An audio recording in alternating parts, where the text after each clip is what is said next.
এইটো আমাৰ সমগ্ৰ অসম ধৰি আমাৰ আৰম্ভ কৰা হৈছে। এই কাৰ্যসূচীটো হ'ল প্ৰজ্ঞা ফাউণ্ডেশ্যনৰ তৰফৰ পৰা আমি বন্দে মাতৰম নৃত্য গীতৰ ওপৰত নৃত্য ব্যৱস্থা কৰিছোঁ। আৰু এই নৃত্যটো যিহেতু আমি এইবাবেই কৰিছোঁ যে আমাৰ সমগ্ৰ ভাৰতবৰ্ষত যাতে উদীয়মান ল'ৰা ছোৱালী যিকেইটা আছে যুৱক যুৱতীসকল ভাৰত মাতাৰ প্ৰতি যিটো তেখেতৰ দেশপ্ৰেম জাগ্ৰত হ'বৰ কাৰণে ইয়াৰ উদ্দেশ্যেৰে আমি সাংস্কৃতিক দিশৰ ছাইডৰ পৰা আমি এই ব্যৱস্থাটো কৰিছোঁ।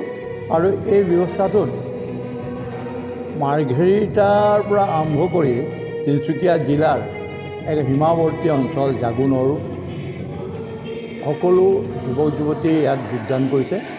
আৰু এই প্ৰজ্ঞা ফাউণ্ডেশ্যনৰ জৰিয়তে আমি ইতিমধ্যে এইটো আমাৰ দ্বিতীয় অনুষ্ঠান। প্ৰথম অনুষ্ঠানটো আমি যোৱা 5 ছেপ্টেম্বৰত গুৰু পূজন আমি ডিগবৈত অনুষ্ঠিত কৰিছিলোঁ।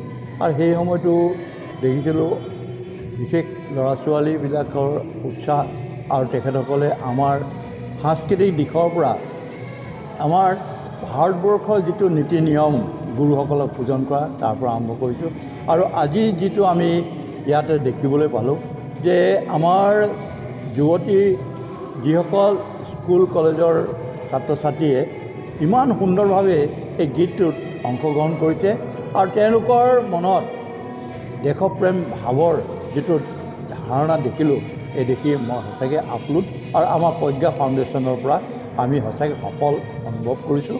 আৰু মোৰ লগত যিহেতু আমাৰ এই ফাউণ্ডেশ্যনৰ লগত থকা আমাৰ সকলো সদস্যাৰ লগতে মোৰ লগত এই কমিটিটোত জড়িত আমাৰ শ্ৰদ্ধাৰ ডাঙৰীয়া আমাৰ ইন্দাস সাধাৰণ সম্পাদক তেখেতৰ জড়িত।